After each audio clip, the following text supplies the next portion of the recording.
What's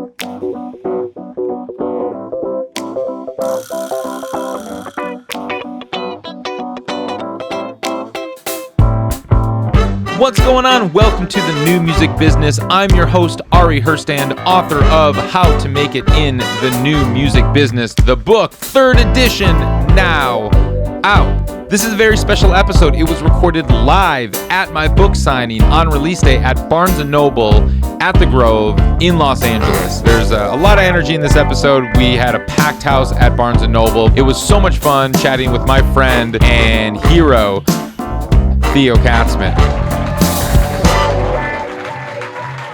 Theo Katzman? Holy shit. Yeah. So, hey.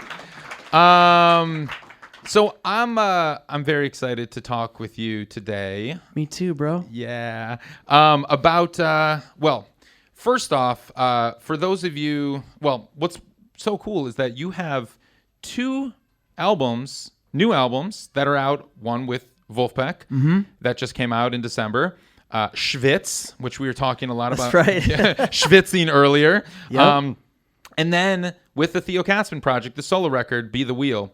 Yes. And before we get into the record, I'm gonna spend a lot of the time on yes. And a 3rd album that I'm producing for one of my favorite artists, May Early Wine. Oh, hell yeah. And that also is coming out soon. So there's Amazing. a lot of, we were all silent for a very long time. Yeah. And now there's a lot. And she's opening your tour. I saw. She's going to be opening part of the tour. So I want to start by talking about this your new solo record, Be the Wheel.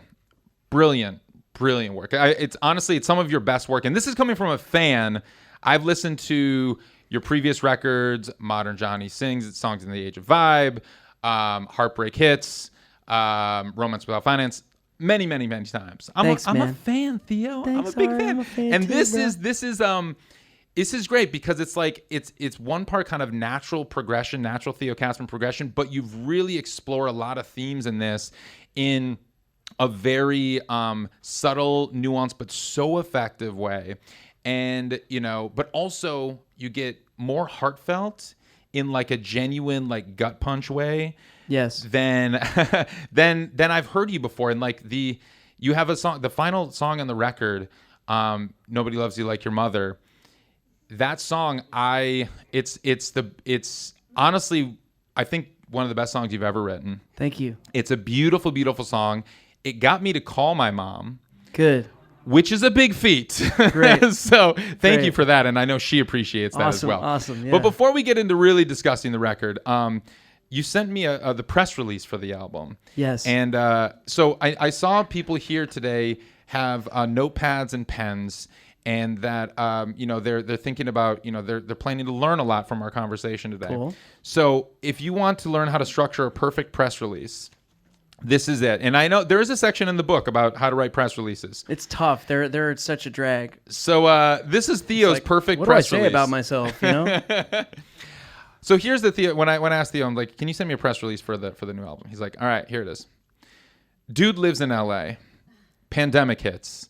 L.A. sky is on fire. Dude seeks water. Dude goes camping. Dude falls in love with van. Dude buys van.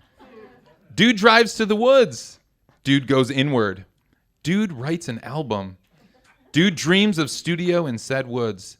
Dude friend sends him real estate listing of dream property. Dude buys house, mid-road trip. Dude sets up studio and house. Dude records album in-house. Dude comes back to L.A. Dude does Ari's podcast. I mean, does a press release get more perfect than that? I don't know. I think that's custom. That was a custom one for you, but now I'm like, well, I should keep that. Yeah. I think that's going in the 4th edition of the book, Sweet. by the way. So, but anyway, I want to talk about. So talk about this process of getting a studio, a cabin in the woods, and creating the studio, and then recording this record. Because when I hear this record, it sounds very live. Yep. But the performances are so strong, but it feels like it's so natural. I almost feel like I'm sitting in the room with you guys. Yes, as you're you playing. are. So tell me about it. Yeah, so part of that is that this new record, I always wanted to. I've been dreaming for a long time of doing this kind of workflow where, actually, it really, pardon me, it was born over the years of working with Vulfpeck, where we cut everything live. You know, we play live in the room, but we're in a studio. So a lot of people think of like live versus studio, you know, like as if a live performance is going to sound like a band in a garage with it coming through a PA and basically sound like not that good. Yeah. You know, and then I think studio is like perfect and wow, polished, right? Yeah. But what started to occur to me over the years is I started noticing the records I would come back to more and more just had this like, it's hard to put words to it, but maybe one word would be like authenticity, where you go like, man, I feel it, or organic, where you're like, this feels like it really happened, right? Now, over the years with Vulfpeck, we would, you know, we started as an instrumental project that refused to be called a band. We're like, no, we're not a band. We're a studio. I believe the first little bit that was put out was that you were a like German session musicians was like the fake Wikipedia that first came out around that, and you guys aren't really. If you want to mess with the internet and you're not talking to Jack Stratton, you're doing it wrong. Running behind. Jack Stratton, the leader of or the one of the founding members of Vulfpeck, along with you. Yeah, who kind of does. He's the mad scientist behind the curtain. He's the mad scientist behind the curtain in terms of stuff like that. Being like, I remember when Jack told me that, he's like, "Nah, we're a German. You know, we're like the lost German. Rhythm section, man. We're not a band." I'm like, okay. And then that went everywhere, and that was in all the articles that were written about you. Yes, but then we're getting off topic, but that's the topic, right? We're going in. I got the question. I got this. It's story time. Yep. Here we go. You gave me a microphone. This is a huge mistake. Take my mic, please. You know. Anyway, that reminds me of because at some point people were like, "Well, do you guys want to play this festival?" And it's like, "What do you mean? We're not a band." And it's like, "Yes, you are. You are a band." You know, it reminds me of this one time I was on tour with a different band. We're pulling into one of the tunnels, like the Lincoln Tunnel or something, with a toll. I don't remember which tunnel has a toll. We got any New Yorkers in the house? They all have a toll. Exactly. It was a trick question. Right. $100,000 to the lady with the green hair. Yeah. Anyway, we're going through the toll, and we're in this short bus, which was technically, it only had 2 axles, okay? Set of front wheels, set of back wheels. It's a car, because the car has 2 axles, right? That's right. So we get up to the toll, and the lady's like, $35, you know, and it's like, $35? Like, it says cars are 13. Right. And she's like, it's a bus. And I was like, well, actually, you know, it only has 2 axles, so, you know, turns out it's a car, you know? And she goes, look at it. It's a bus. And I'll never forget that. So that's kind of what happened with Vulfpeck. It was like, no, we're a German rhythm section. It's like, looks to me like you're 4 dudes from Ann Arbor college band. Right. You're a band. You're a band. I was like, oh, okay, we're a band. Yeah. I guess if it looks like a bus and it eats diesel, it's a bus. Right, you know, so we're a band. Anyway, that long story long, but okay, where were we? I got it. Here we go. So you learn from with your non-band Vulfpeck on how you kind of got started. And, we were tracking all this stuff instrumentally in the studio, but we'd perform it live, and we'd record in such a way that you could capture, let's say, the bass guitar is going to be DI, direct input from the guitar into the recording console, right? DI, the bass, same thing. So you have total sonic separation, total isolation of these sounds from the bass and the guitar. Close mic the drums. They're pretty much the only live acoustic thing in the room. Right. And then the Wurlitzer, Woody on Wurlitzer, is also going direct. So you end up with this like total studio magic thing, but you got a live performance. And Jack had the idea of like, let's put a camera up and film it. Yeah. This will be like watching footage of like Old Grey Whistle Test or something, you know, where it's like, wow, is that Bill Withers playing live and it sounds this good? Like, it's totally possible to do that. And so over the years we were doing that, and then at some point Jack's, you know, we're going to sing a song that I wrote. And it's like, I realized like, wait, I have to cut this vocal live because that's what Vulf does. Right. And it was like, I can't do that, And then I was like, wait, of course I can do that. I do that on stage. Yeah. Why can't I do that in the studio? So I did that in the studio, and then I started developing this comfort with like loving cutting the vocal live. On Modern Johnny Sings, that record, I cut 3 or 4 of the tracks live in studio, right? Isolating the tones like I did with Vulf. It's a different sound. I wasn't going for the Vulf aesthetic, but basically that same process. Were you in an isolation booth while you were doing it live? Yeah, like I'm in an isolation booth. This is on Modern Johnny Sings. I'm in an isolation booth. I've got headphones in. Sure. Louis Cato's on drums, which is already, you win already. Doesn't matter what you're doing. And Louis is in an isolation booth, and then Joe is in the other room with Joe Lee. Dart on bass. Joe Dart on bass. Yeah.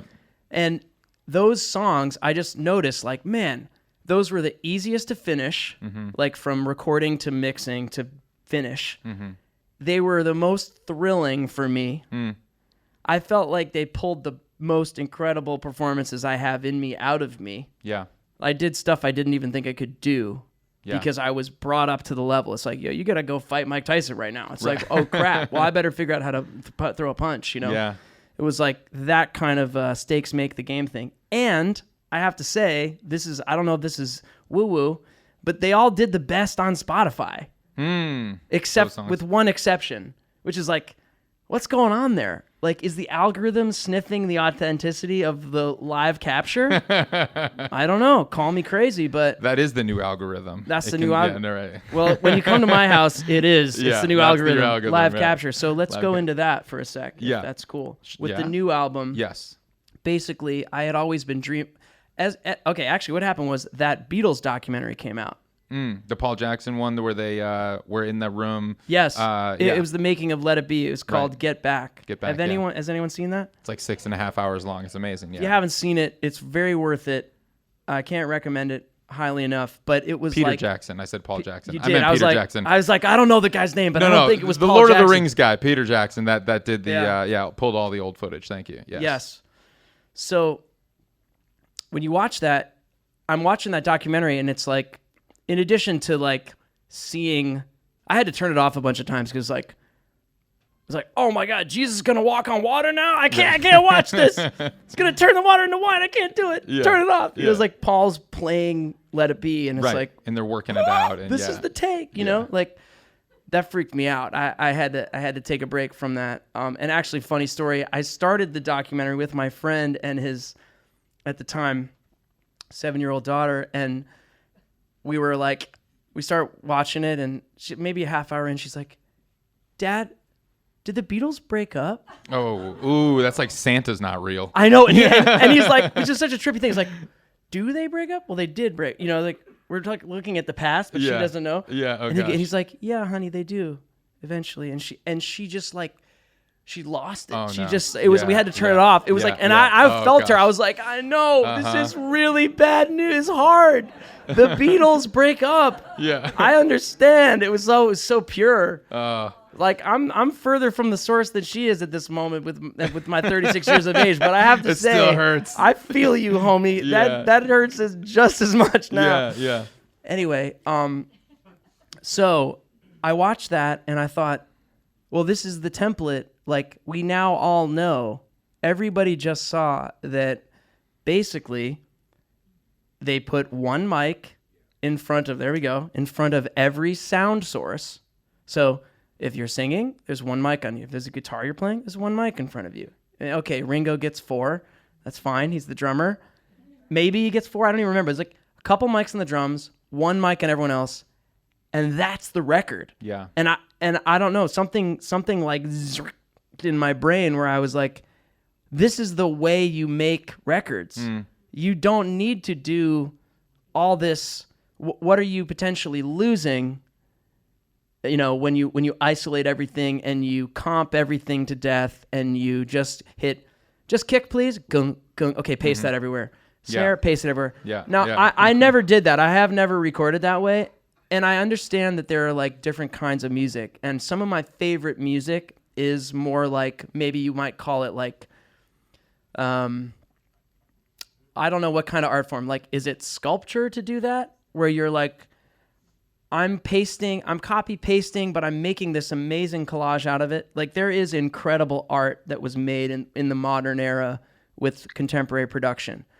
I can't do it myself because I don't trust myself. I quickly lose the source for me. So anyway, I saw that Beatles thing and I was like, I'm making my whole next record live, no headphones, with bleed in the room, in a small room. So help me God, and I will die on this hill, is how I felt. You know? And luckily I have friends who are also crazy and very talented at recording in this way. And there was a series of just like kismet, events as they say, like, when you start to sort of let life know that you want to do something, it sort of starts showing up and responding in that way. And I hadn't even really told anyone this. And then Phil Weinrobe, who's a great, incredible recording engineer and mixing engineer in out of Brooklyn in New York, he works a lot out of Figure 8, which is a great recording studio there, but he also has his own studio. And Phil just hit me up and was like, hey man, when are we making a record? And I've been a fan of Phil for a while and I really like Phil. And I was like, what are you doing on the 18th? I was like, how about next month? And he's like, yeah, cool. So, but this is at the cabin. Oh yeah, I didn't even talk about that yet. In the middle you guys of nowhere. Got a few minutes? What are we doing? I think no. This is let's get that because that's really interesting because the way that you recorded Heartbreak Hits, your 2017 album, I believe. Yes. Didn't you play almost everything on that record? You played the drums. Yeah. So because my first instrument is drums, I really like when I write songs, I write with the whole band arrangement in mind, and the drums are like an inextricable part of the composition to me, even though they're not reflected in the chords or the melody or anything like that. I just start the songs the drums are in my head from the moment of inception of the song, and I can't do anything about it, And I am a pain in the ass to work with if you're a drummer, because you know what I mean? Yeah. It's like. Oh yeah, I love it. Would you mind? Well, and then it's like, let me show I'm you. just going to play this. Yeah. But I also have really found incredible drummers in my life who actually now I'm at the point where I'm like, no, I don't want to play drums on this. I want you to play on this. So with this record, I mean, you're all sitting around in a room, no headphones. Yeah. So on Heartbreak Hits, because actually it was quite funny. My friend Tyler Duncan, who produced that record, we go into his studio. We get drum sounds, and I'm like, all right, yeah, let's start with the first song. He's like, what's it called? I'm like, it's called Hard Work. He's like, okay, cool. I'm like, we get the tempo, put the click on, and I do a take, and I'm like, all right, yeah, that's it. And he's like, okay. Like, he has no idea what the song is. I'm just like, yeah we're good. You Next just played song. The drum? There was no scratch or anything no to that? Scratch. You just knew it in your head. I played drums for the entire record, just clicked with no audio. Damn. Yeah. Okay, that's a skill. I mean, I just hear it that way, and so I did that, and then I played guitar, and Joe played bass, and we cut that together. But we had a drum track, so I ended up playing most of the instruments on that album. So but then between Heartbreak Hits and Be the Wheel, you've now done a bunch of tours. You've tracked many Vulfpeck records. Yeah. And you've now figured out the recording style and technique that is most meaningful to you, that can bring out the best performances and what that's you like. That's the thing, man. I'm not knocking the other way, recording digitally with the ability to overdub every part it can sound incredible, and you can still really deliver, and it can yield incredible results. And I've made many albums that way. But I realized that if the task is documenting the fiercest Theo Katzman, most vulnerable Theo Katzman, most raw, if that's the task, if we want that result, there's only one way I can do that. I have to perform. That's it. And there has to be stakes. And like, if you can do it on tape, even better, because now I got to pay for that. Did you record the tape? I did. Yeah, the whole album is live, 2-inch tape. Holy in my shit. house in the woods. Raise your hand if you've ever recorded to tape before, straight to tape. Okay, 1, 2, 3. That's actually more than I thought. 1, 2, 3, 4, 5, 6, 7, 8, 9, 10. That's impressive. I've been in a studio with a tape deck. Yeah. I've seen it roll. Tape, I've seen a razor on top of it, but there's no way that. Tape is a pain in the ass, in a lot of ways, and it's also just like so thrilling to me. I don't know. It's thrilling beyond it. It's a freaking tape machine, man. You're like, wait, where is the sound? It's like it's in that thing. It's like it's and just to be clear, I don't feel religious about the sonics of tape. I don't think like, oh, you can't make a great record not on tape. What's much more important is the performance. Getting a performance, whether you do it live or not. So in other words, if you were to be like, yeah, I'm not recording on tape. I have a $200 laptop with Logic. No problem. Just record a performance of your voice, even if it's an overdub on a sample. As opposed to, I'm going to record 50 performances and take the best each word. Now, look, we've all done it. Look at me. I know you've done it. I've done it. If I can admit I've done it, then you've done it. Now, it's not like that's a sin, but I think what you end up doing, and this is my whole new philosophy, is like, if your music is going to be, let me say it a different way. With music creation, we each have the opportunity to document our true selves in a given moment. The fullness of our ability to perform, whatever that means. Now, I can almost guarantee that the first time you do that, you are not going to like it. Okay? Because it's very difficult to like yourself. Surprise! I didn't make this up. It's hard to like yourself, even harder to love yourself. One of the ways you can learn to love yourself is you practice accepting yourself. One of the ways you can practice accepting yourself is recording a full take. I'm serious. I'm gonna tattoo that on my arm. I'm dead serious. Fantastic. You don't have to put it. You don't even have to put it out. But it's like let stare and let. You're playing for the Lord out here. Like it's like, it's like we're watching. We being our internal audience and ourself and whatever. And it's like I got to a point where I was like, I can't stand. Actually, to be honest, I made records the other way, and I was like, something's missing. I'm proud of these albums. I think they're excellent. They're my best work up to that time, but something is missing. Like I felt like this stuff is like impressive, but I don't know if it like is something you just like put on and listen to. Now, the numbers of my Spotify would say that I'm incorrect. People are listening to it, but there'd be this thing that would happen at the shows, which is like, man, I know I am on the edge of my own potential here. I put out this record called Modern Johnny Sings Songs in the Age of Live, which was the sort of album, from that tour. And I filmed it. I spent all this money getting a film crew in New York. Brooklyn Steel sold out 1,800 tickets. My man was there. I was there. You can see my head bobbing in that video.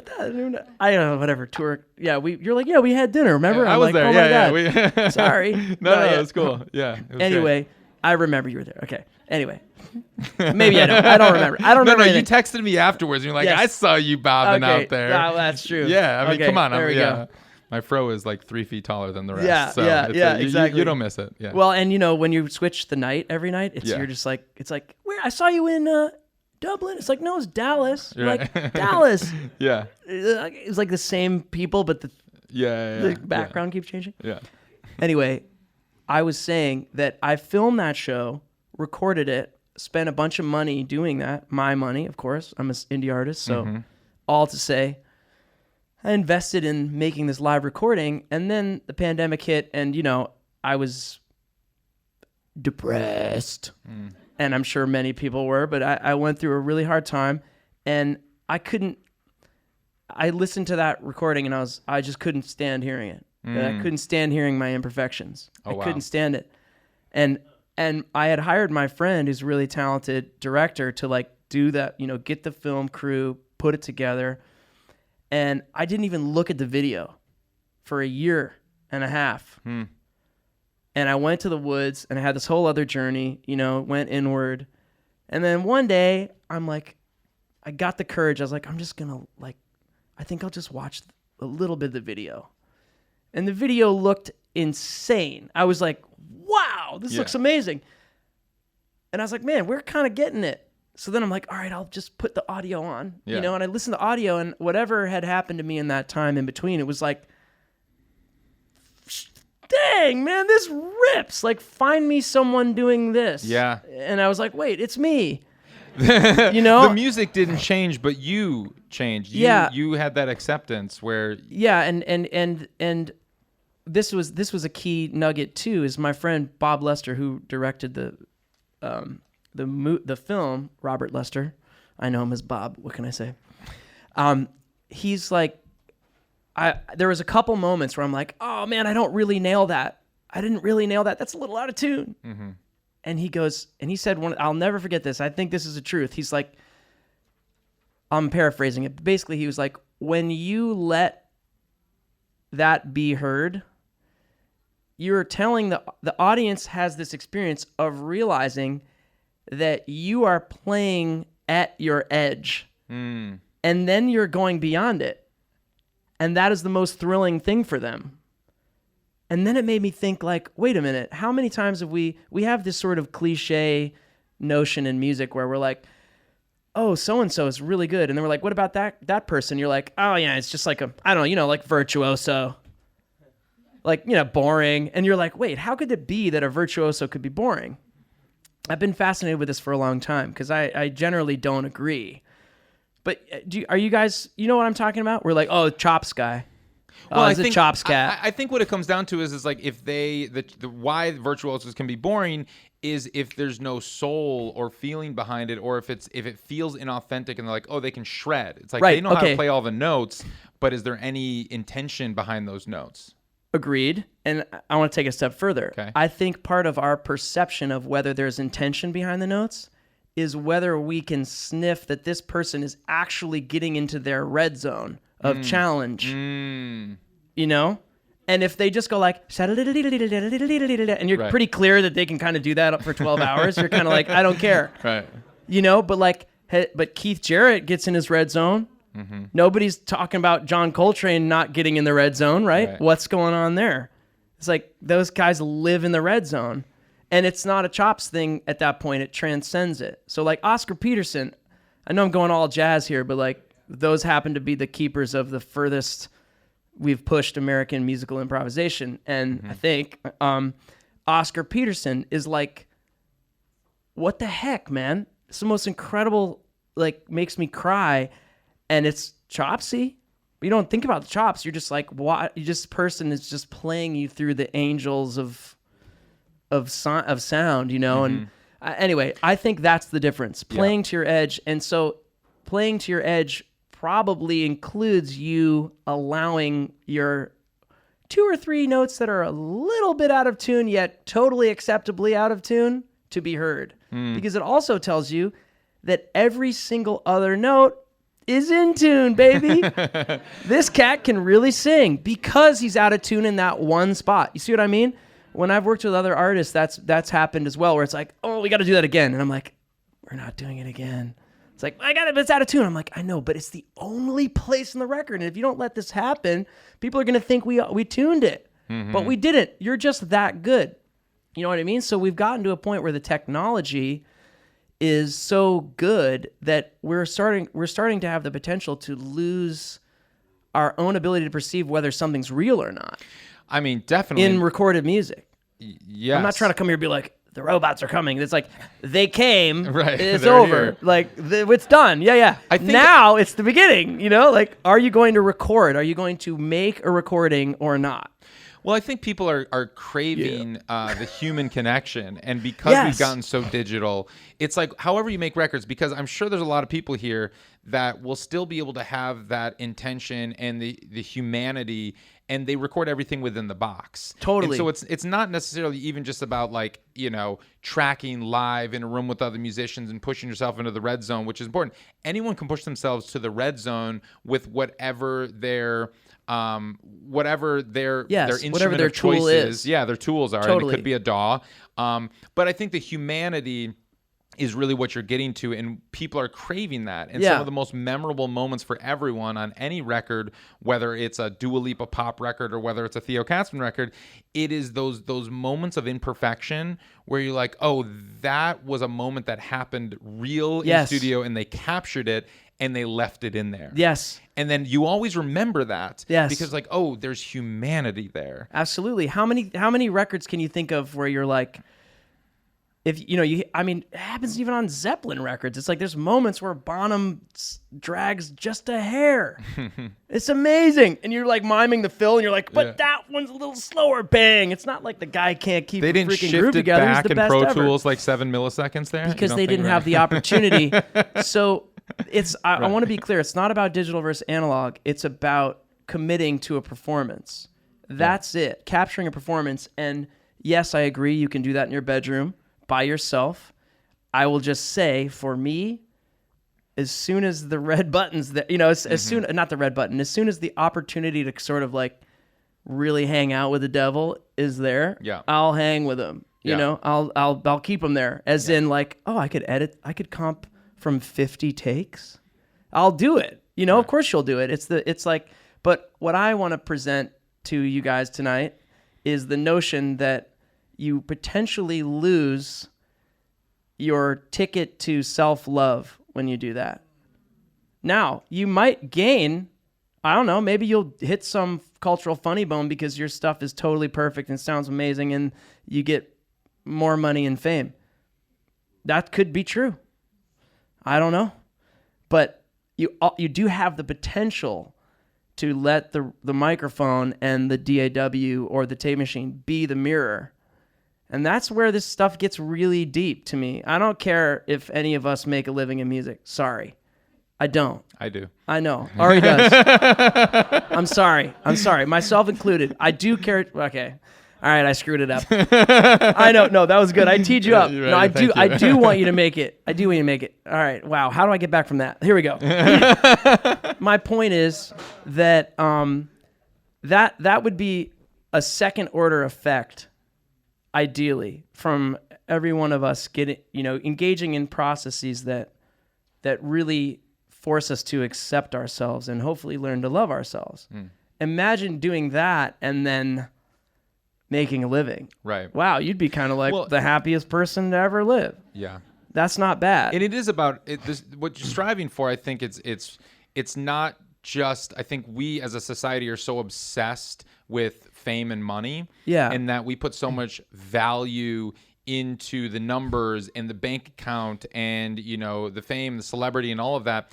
Whereas really what you're getting to is like, where is that self-love and acceptance? And the ultimate goal should really be happiness. Yeah. Not fame, fortune. Yes, we want to be, living comfortably. Yeah, you want to be heard too. That's real. Mm-hmm. But you don't want to, if you compromise yourself too much to the point for what you think you should be striving for, then you're going to lose yourself completely. Totally. And then you're not going to be happy no matter how much money's in your bank account. Totally. And also, man, what you're trying to do from what I know about you is you're trying to help people who want to do this. You're trying to help them do it more effectively. Mm-hmm. That's a beautiful thing. Yeah. I highly value that. Thank you. Thank you. So it's and authentically. Yeah, exactly. And that's the thing. It's like we can learn, we can take example from everybody out there and how they're doing it and making it work in their own unique way. And this is why it's so fascinating hearing your take on it, because you are doing it so dramatically differently from so many other artists out there doing it right now, but making it work in your way. And the ultimate goal is for everyone to find what is their path. It's like nobody here can do the Theo Katzman thing because there's only one Theo Katzman, but there's only one of each of you out there too. No one can do it your way either. Yes, that's a key point. Yes. So this is why I'm advocating for taking the extra time and possibly a little more pain. You don't have to share it with anyone, but spend some time with yourself, documenting yourself in this way, capturing a full performance on whatever your instrument or voice is. Just see what happens. I'm pretty sure you're like 98% of the way there. Like, you're way better than you think you are. I mean, there's one thing here or there. Fine. So work on it, And the joke to me is that think of all the classic records we love. Do any of them sound the same as any other one from the era? Are you like, oh yeah, Zeppelin 3, it's the same as the Eagles that year? No, it's totally different. And by the way, it's the same producer. It's Glyn Johns, Why is it different? Because it's a different everything, including a different moment in time where someone takes a microphone out of a closet and puts it somewhere in some room. You want to get a unique sound? Tear your mics down after every session. Put them back up again.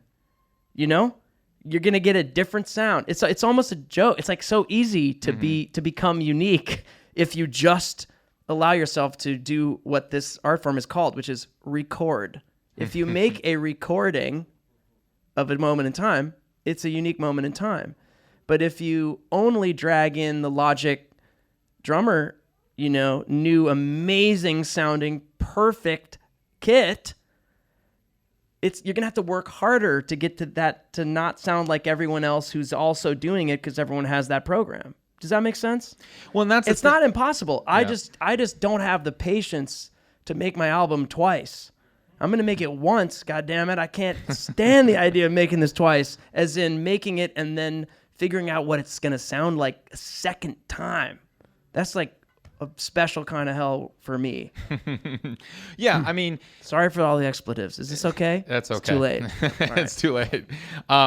Yeah, and I think it's like, there is a way that you have found to make records that resonate so deeply with you, in a way, because it's like how a lot of your influences and how you resonate primarily with music, but it's like the core of what everything is that authenticity, is that human connection, is like, going for that. Now, you do some production work as well. 100%. And when you approach productions, is this when you have your producer hat on and there's an artist that pushes back and was like, I want to sing that again, or I want to comp my vocals. Like, I know if I can sing, 7 takes, we can take the best one, and maybe take 5 will be the best, but like, how do you work with those artists with your producer hat on, who may, not be as comfortable with that process? Good question. So I tell them exactly the way I really want to do it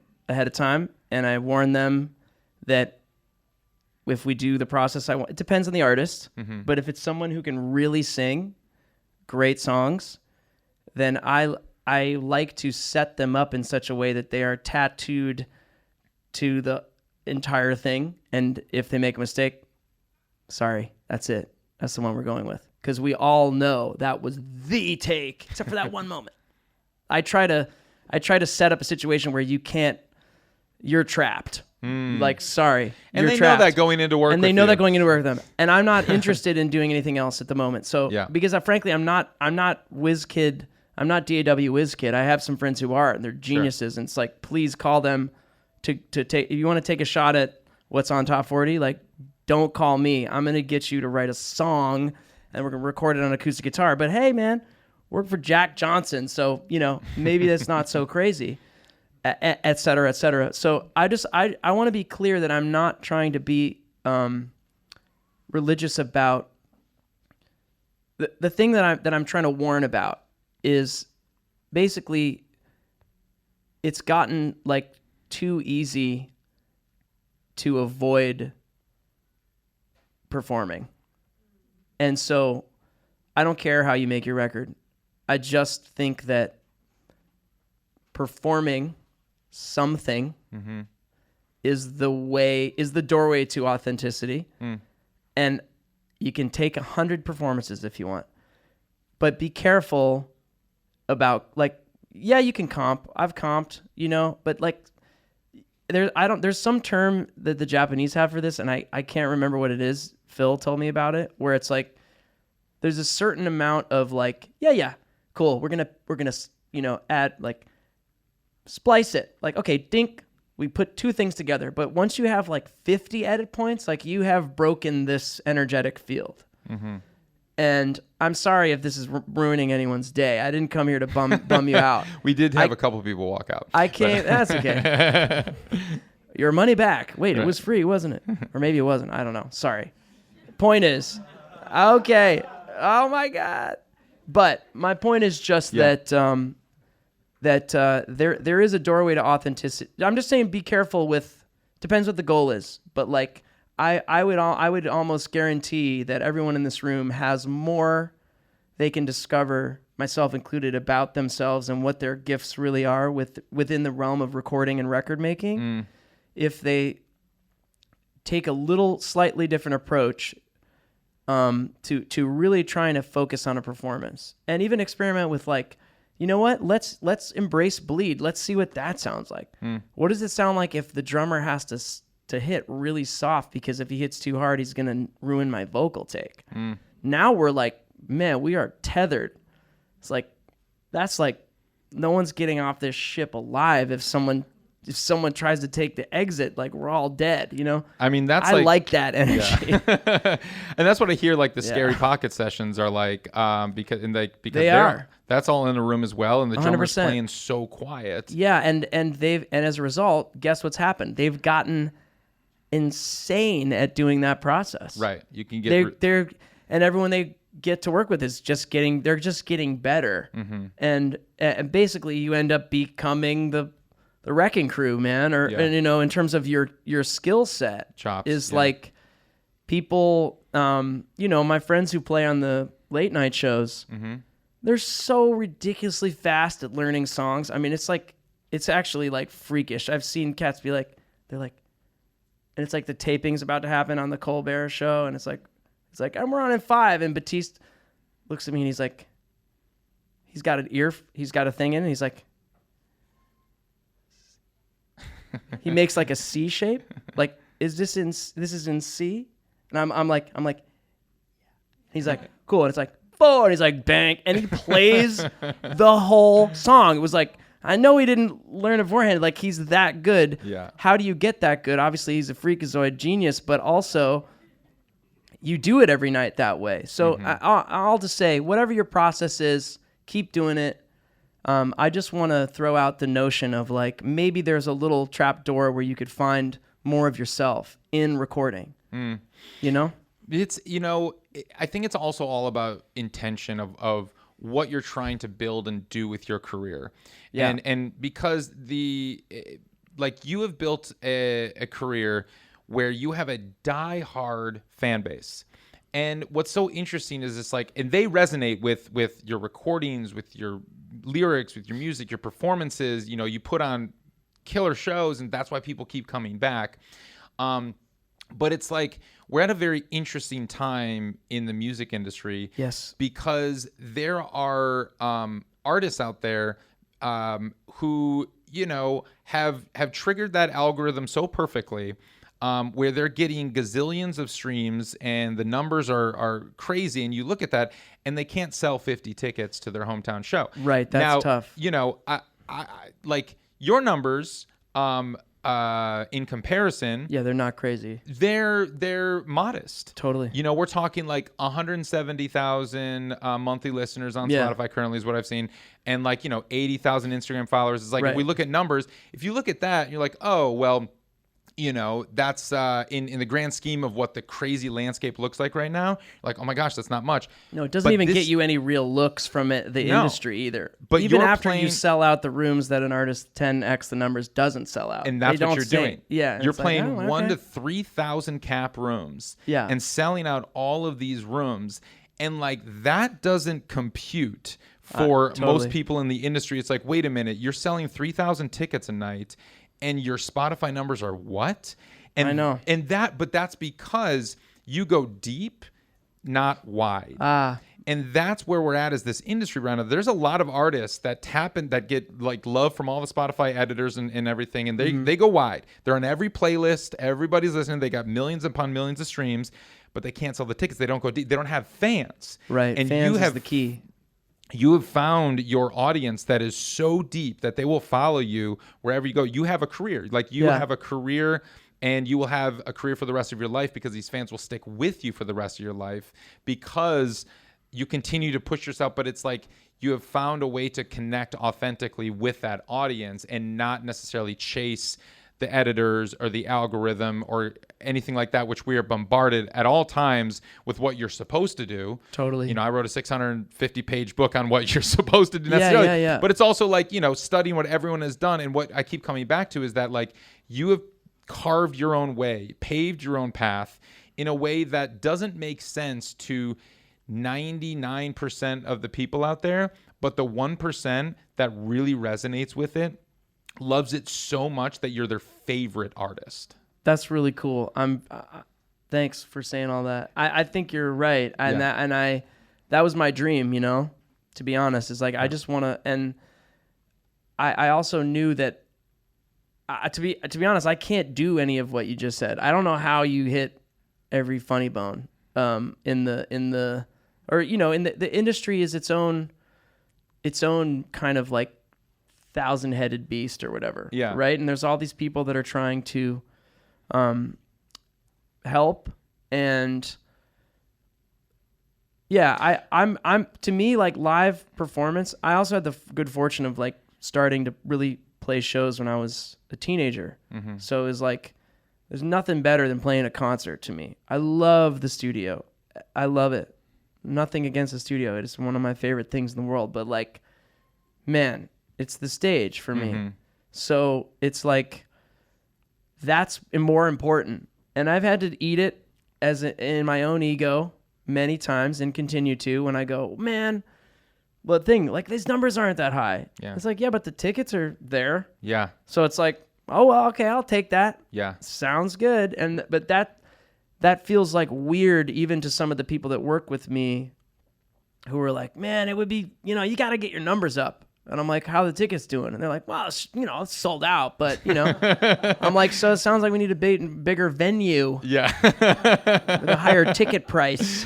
Well, it's like, and then it goes to like, you know, what are the, I don't know. Yeah. What are the intentions, and like, what kind of career are you looking to build? For me, that's what I want. Mm-hmm. You want to, right.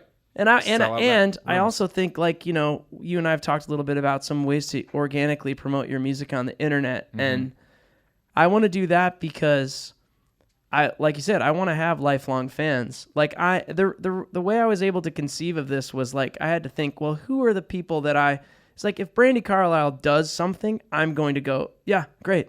I want to hear it. You know, I have artists that are like my favorite artists.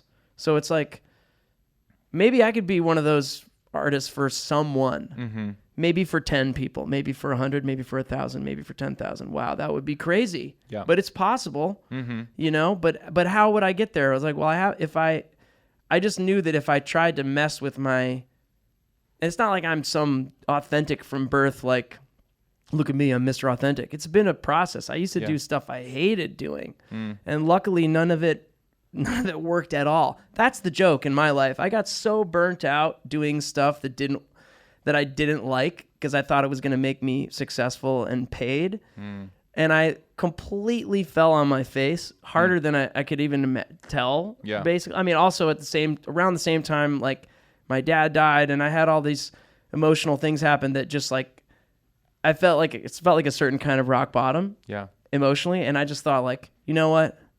I'm just going to make music with my friends. Screw this whole thing. And my friends happen to be Vulfpeck. And so, lucky me. Yeah. It's like, what a joke, though, that doing the most punk, least give a crap thing turned into the most lucrative thing. Like, or whatever you want to call it. It's not like we're not.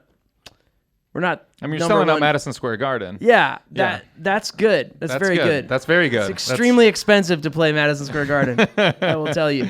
Yeah. But it might be the most expensive room in the world. Yeah. To turn lights on it. Sure. But no complaints whatsoever. But yes, point is, like, if I'm not the right guy to ask in a way, because I'm like, yeah, do your most authentic thing, and everyone's like, well, it's not gonna work. I'm like, work for me. But here's the thing, and this is like, as somebody who has been following along the Vulfpeck journey from the beginning and the Theo Katzman journey. Yeah. I picked that up. I kind of probably came into right around Heartbreak Hits time. Totally, I remember. But you were very supportive, my man. Thank you. But the thing that's why I've studied this for a little bit of like why Vulfpeck has resonated so deeply with so many people in a way is that when everyone in the industry is doing it one way, exactly, Vulfpeck goes a completely different direction. It's like 10 years ago, when there was the YouTuber thing happening and everything they were pristine videos and everybody was lip syncing and it was everyone figured out you could get a DSLR camera for $800 right, and you light it really well, and then everyone's making bubbly videos and like lip syncing to camera. We all remember that what the YouTuber thing was happening. Probably everyone in this room or most of us experimented with that a little bit, guilty, and it's just like same. I traded my DSLR for a laptop like 2 years ago, bro. I still got that Dizzler, man. I don't know how to turn it on. And so it's like that was what was happening, and that's what everybody did. And then when Vulfpeck comes out, you guys are in a room, and you're recording live, and you're shooting a one-take video on an iPhone. It looks like, and it's like really grainy. It's totally, like seemingly low-quality video. But it's this crazy performance that you're in the room for, and everybody's capturing it. And everyone's like, whoa, that's different. That's really cool. And then everyone's like, wait a minute. And then they start resonating. They start sharing it because it was so unlike anything else. And now, fast forward, everyone's doing the live from the studio videos in, a big part. Silk Sonic, I would attribute to taking inspiration from what Vulfpeck kind of started with this movement 8 years ago of like live in the studio. The one, everyone's got that one text, Ooh, who's your one I got text? one text. There was a time in my life where I texted Anderson .Paak and he responded to me, and I think he changes his number like a few times a week. But it was like, hey, man, we were at the same festival, and I had a friend of a friend. I'm like, I love the guy's one of my favorite artists. And I was like, hey, man, we'd love to kick it. And he was like, Back Pocket is my shit. Yeah. And I was like, yeah. And then it went away. But hey, Paak, if you're out there, did you let me frame know that when you and wanna put it up on the wall? That's. I had a Google phone at the time. I can't even remember. It's all gone. Did happen. Yeah, and but that's the thing. It's just like when everyone's doing it one way, if you pave your own way and do it completely differently, you actually excel a lot faster because you find your own way. Now, it's not necessarily easy to find that, but I find that like, okay, example, and I don't know how much you thought about this, but your promo, the Theo Katzman promo for Modern Johnny Sings Songs in the Age of Live, the live album, the streaming that was on streaming services, was a 10-minute cold plunge one-take video of you going into some frozen lake and just waving at the camera, going into a frozen lake just in your boxers and breathing deeply for 10 minutes. And then in the caption was just like, oh, by the way, the record's out. And I'm like, the fuck? And it worked. And it was my most commented on viewed thing. Well, and that's the thing. It's just like, you would never expect like, oh, how do you promote a record? No one in a million years would say, go take a cold plunge for 10 minutes in a frozen lake, one take video, record yourself, and then just write, by the way, that the record's out. Well, that, and I totally, that was wild. But the thing is, I'm a recent, in the last year and a half, I've gotten into the Wim Hof Method. You guys may have heard of it. I don't know what that is. So this guy, Wim Hof, is also known as the Iceman. He's quite popular, and he broke the Guinness record years ago for like longest submerged in ice couple hours without changing his core body temperature. All this, he's done all these tremendous physical feats, climb Everest in his shorts with no shirt on and stuff like that. And so, but yeah, he teaches this deep breathing technique and cold exposure technique, and I did a retreat with him, and it really changed my life, to be completely honest with you. Really profoundly affected me. And so I practice the cold. I have a daily cold practice. And wow. When I'm in Michigan, I go in the frozen lake, and when I'm in LA, I go to a city spa if I can, or I take a cold shower if that's all I got. But my point is not about the cold. It's about the cold is something that is that I do. So it's like, what happens if we look into our own lives? Like, in what ways are you unique? Do you happen to be like a typeface designer and a musician, or like maybe you grew up working in a dentist's office? I don't know. What does a music video from a dentist chair look like? I've never seen one. Yeah. Like, in other words, I would bet there's something unique about you, which, by the way, surprise, you're totally unique. Every single person is totally unique.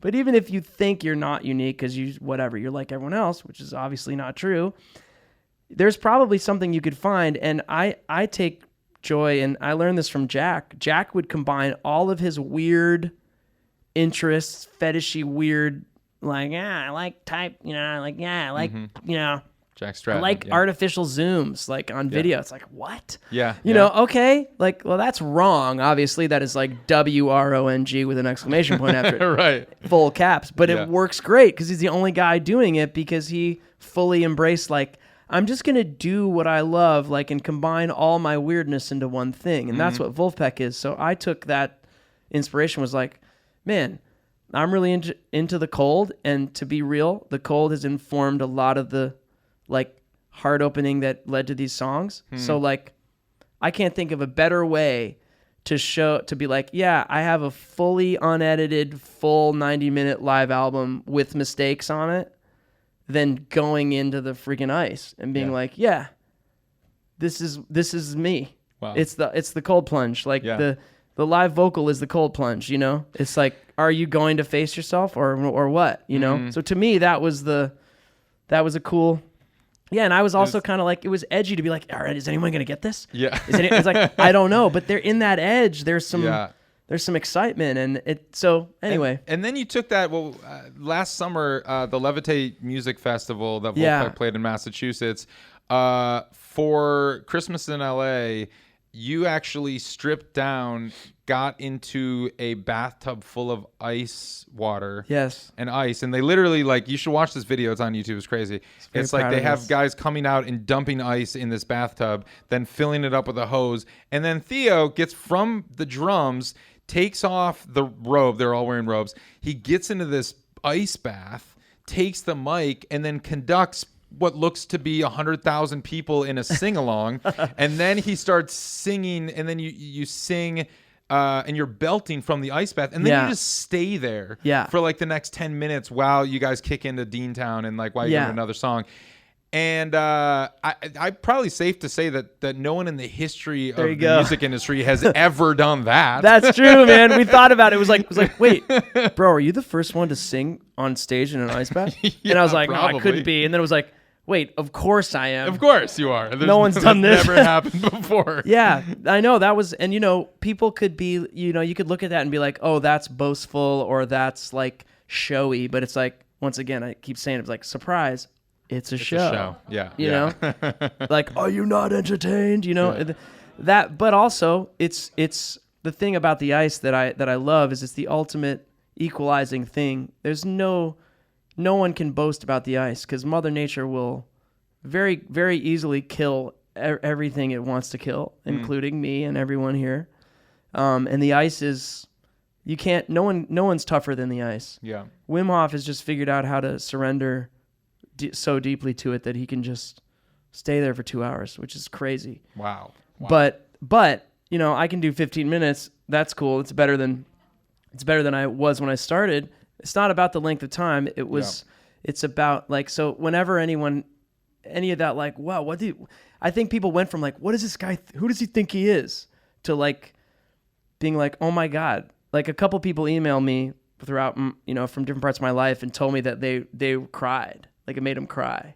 And because they were like, wow, you're taking like a dream position of being on stage in front of 20,000 people and just like throwing cold water all over it. Like, it was almost this like ego death thing, which it is. Yeah. It's like, anyway, the ice is just an example of something I love that I feel like is connected to the spirit of my music, So I almost, the cover of my new album is not me in an ice bath, but it almost was. It's you in the van? Just because it wasn't that great of a photo, and I sat with it longer, and something else came to me that felt more resonant. But anyway, I think we can all, that could be a cool, like, sort of intellectual homework assignment, is like, just start thinking, like, excavating your life experience for, like, what is like totally weird and bizarre about you, and like what's unique to you that is not just, oh yeah, I play guitar. It's like, okay, what else? And playing guitar is enough, but just in terms of when people are looking for their promo edge, like maybe it's in more fully incorporating the aspects of you that you already have in your being. The weird quirks. Yeah. I want to get back to your songwriting process a little bit. Cool. Because we haven't really even touched on that. It was a lot of the recording, but can we also talk about my new label that I'm launching at some point? Absolutely. Okay, great. Yeah. I don't want to forget that. we planned out Theo's release strategy backstage before we got on here for this new record, but we got to. I want to touch on that. But so with the songwriting, how did the process evolve, and were these songs written, after you went on this journey, leaving LA in the van and buying this place? You explore a lot of different themes in this. Like something that has been very pointed throughout your music is, kind of putting a mirror to society, but in a way that is very, very human. And so it's never preachy. Cool. But it is it's meaningful because you pull out the humanity of it. I'm glad to hear you feel that way. That's my aim. Yeah. There's this song. So it's like on the only chance that we have. This song. Yeah, the only chance we have. The only chance we have. It's like you explore kind of the downfall of nuance, and we're like, how almost like. The biggest detriment of us falling into like our tribalistic behaviors and this like what social media has kind of done and what society has done, and the belief patterns that we've fallen into, we lose this fabric of what makes us human, which is like connection and family and friendship and community and all of that. I want to read some of these lyrics because I resonated with it. You sing 10 years of friendship flushed down the toilet, click of a button, and now we're fighting a war, each on an island, totally silent. When we fall off the high horse, onto the track, face down the high road, there's no turning back. This is the only chance we have. And then you continue. Yeah. Here comes the headlines, keeping it simple, like cops and robbers, like good and evil, as if the devil ain't in the details. Yeah. Talk about this song a little bit. Nice. That really resonated with me. I'm so glad. Thanks for digging into it, man. Dude.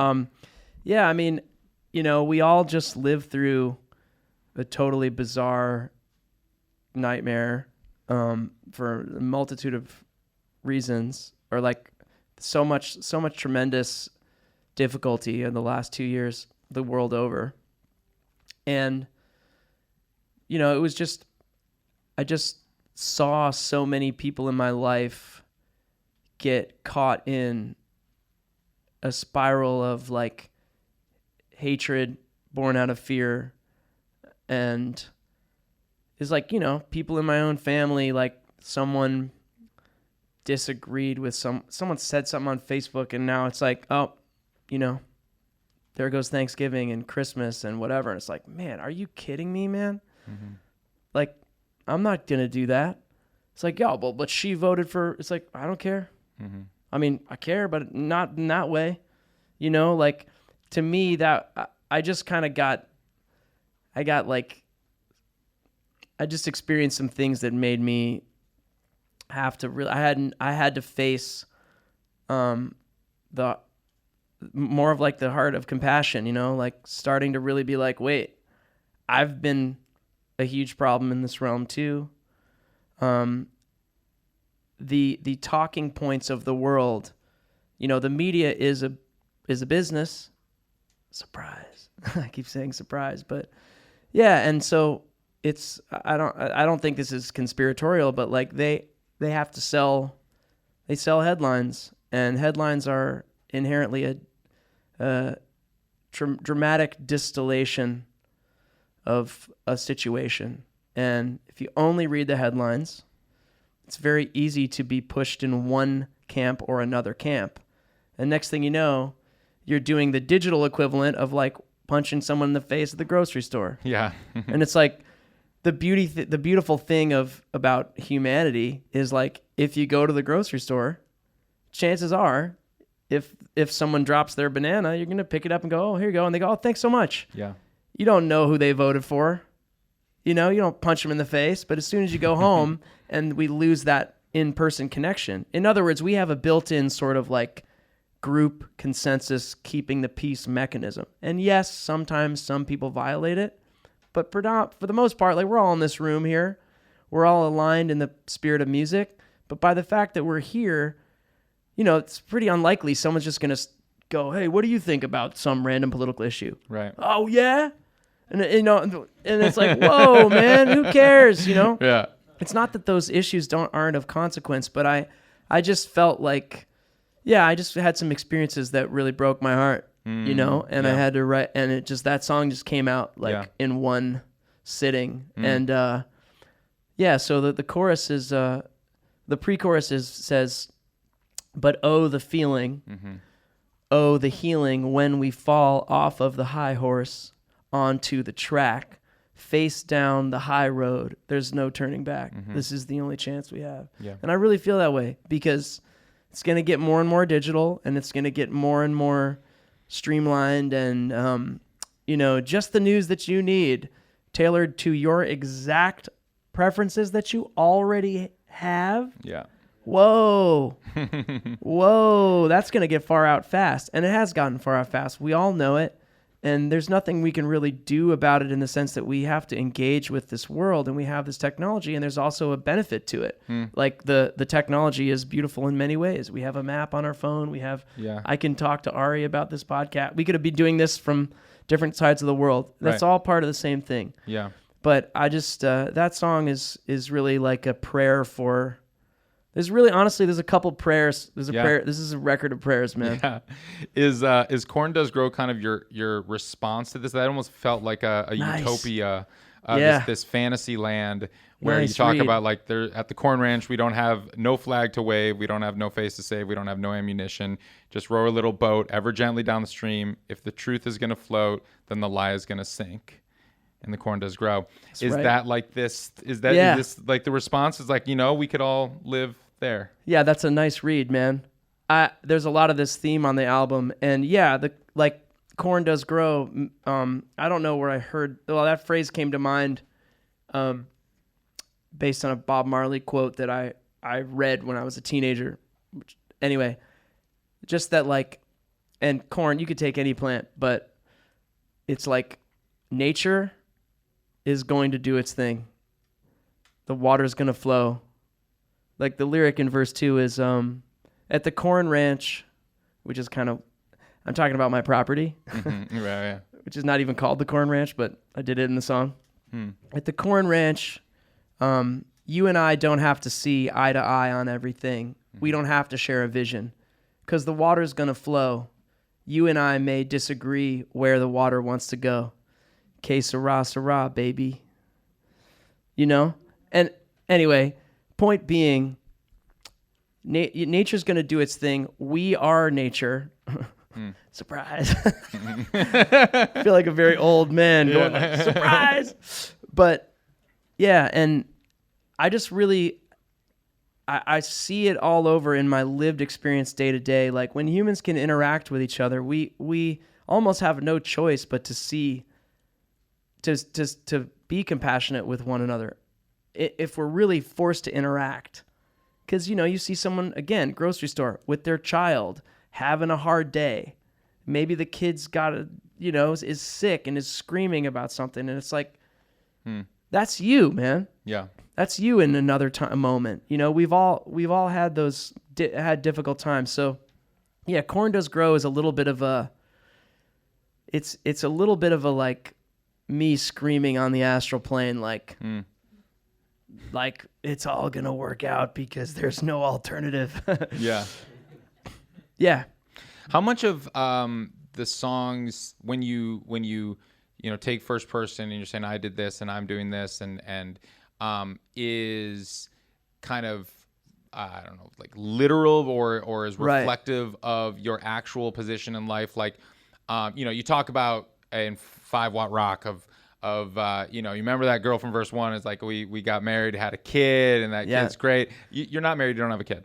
Correct. So at the moment, but I'm curious. Not married, never had a child. So that is a fantasy, but it's a prayer. You know what I mean? Okay. I want to have a kid and I want to be married. So there it is. I sang about it in the song. Okay. Manifesting. Yeah. Nice. Also, it's like songwriting is a place where I like to take a look, because people always want to know, is that factually, did that happen to you? And it's like, well, the feeling did. Yeah. The feeling is absolutely real. Like my song, Plain Jane Heroin. I've never been a heroin addict. Yeah. I don't ever plan to be. I've never used it, and I will not. Mm-hmm. Part of the reason is because there's heroin addiction in my family. So that song is something that I grew up with a very deep feeling for. And when I experienced the feeling of feeling like I was addicted to like the pain of missing a former lover, I thought, what's the difference? This is my song now, Plain Jane Heroin. Yeah. Yeah. But people have come up to me and told me that helped them like kick heroin or alcohol. Yeah. Just to be like heard and seen in that way. Yeah. And some other people have been like, "Are you okay?" Yeah. And I'm like, I'm okay with you asking the question, "Am I okay?" Because I know I'm okay. And the reason I'm okay is because I put it in the song. Yeah. That's the sort of irony. It's like, yeah, you can. The songs are a safe place, relatively safe. I'm sure there's some things that would be really ill-advised to sing about. But songs, I would say, generally are a safe place to let the full drama of human emotion play out rather than your life. So it's like I sometimes like sort of blow out the truth. It's like, yes, this feeling is true, but I made it way more dramatic. And it's like that song, I know I'm talking about my last album now, but like that song Best, it's a true story. Like I did get that email signed Best, and I was like, oh, but we were in love for like a decade. And I went, like, whoa, but then I like made it like, there's not like I didn't get hit over the head by the dictionary or like whatever. I went all fancy on it, but because there's 1,000 ways to eat a Reese's, and that's so it's like songwriting is finding all those different ways to say the feeling. So let's talk release strategy and this new label that you're forming. I mean, release strategy. I'm curious on your take, and I know we talked about this a little bit backstage before this. We're recording this when everybody's listening to this podcast. The record will have come out. The record's not out yet. It's not out yet. When is the record coming out? The record is coming out, God willing, and the creek don't rise, in February, which is very soon. And we're in January right now. We're mid-January. Don't remind me, but yeah, we're mid-January. I gotta. So, if I'm not mistaken, now I don't know if this is going to make your anxiety rise too much. Go ahead. The record you sent me, the Dropbox link, was unmastered. Yes. And we're January 17th. The record's coming out in like a month. It's still. How's the mastering coming? Yeah. No, I have a very, very talented person in my life who I'm extremely fortunate to work with, who just had a baby, who also happens to be mastering my record. So we worked this out months ahead, and it was like, I know it'll work, but because 6 months ago it was, he obviously knew his wife was pregnant, and it was like, yeah, this is gonna work out. We're gonna get this done, and I'm not on I'm on my own label, which I'll tell you about, but I don't have anything that can't be moved back a week, and that's kind of the benefit of being indie. Who do you use for distribution? TuneCore. Okay, so that's, you can just log in, you can upload, you can set the date for tomorrow or in 3 weeks or whatever. Yeah. And you do it yourself. Yes. So I'm kind of like, first single comes out on 17th, and I'm like, if it's got to be the 23rd, I'll make it the 23rd, Now, are you thinking about, because, if you want to play the Spotify game, they recommend, well, distribute the song. They like to see like 3 to 4 weeks in advance, so you get in the system. I wanted and then to you can ask pitch about that. pitch it to How real is that? Pitch it to Because the if it's editor. real, I'm screwed. Well, but it's like we get back to like, what are your intentions here? Because it's like, I played the game. I've worked with brilliant artists who played the game where it's like, okay, we got it in 5 weeks in advance. We did the whole pitch. We set it all up. Zero editorial. Right. And then I know somebody who distributed the record 5 days before the release. Wow. Boom, they got an editorial. So it happens. There is no like real law or rhyme or reason that a lot of times this happens. Mm-hmm. Sometimes they won't grab the first 3 singles, and then sometimes they'll grab a random song from your album that wasn't even the featured track that you pitched to the editors. It's hard to know. Bless that heart. Yeah. Yeah. Algorithmic heart. Like, are you even thinking about any of this, or does it not really, it's a good question. Bother you? No, I mean, I definitely think about it. I think you asked what's the intention, and the thing is, I have a tour on sale right now that's going to be playing in the spring. The first date is March 29th in Salt Lake City, and I am of the belief that the entire album, that the fans should have time with the album before the concerts. Mm-hmm. I love playing new songs for people, but I don't love playing 90 minutes of new material for people where they just go like, okay, whoa, I mean, that's a vibe too, but basically I feel like if you have people that are going to come to the show and they have the potential to come already loving the songs, it's a great cheat code. Yeah. It's like, oh my God, let them learn the songs so they can sing along. Like, I love that. So, my goal is really to get the music out for that. And if anything, I'm going to do the strategy you said of like a few singles and then drop the album. Mm-hmm. Spotify advertises that you need a week lead time for release radar. To hit release radar, yeah. That has been confirmed for me by some of my internet Jedi friends who have taken much wilder risks than I will. Yeah. Like upload it the day before for the next day and whatever. Yeah, you don't want to do that. I'm talking about Jack, by the way.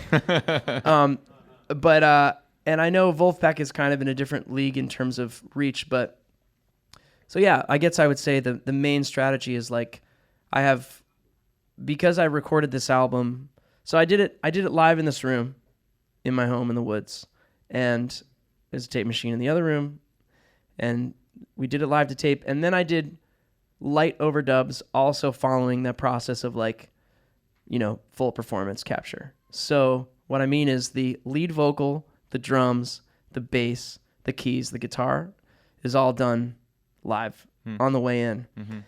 No edits at all. And I'm not, whatever. I think you guys care because we're in this room. I'm not going to like advertise that as if this is some selling point. There's no edits, because nobody cares probably, but I know how to edit tape anymore these days, right? With a razor? I'm not taking it. That's another thing. Is like, I'm not going to learn how to splice tape for a reason because it's going to keep me honest. But, so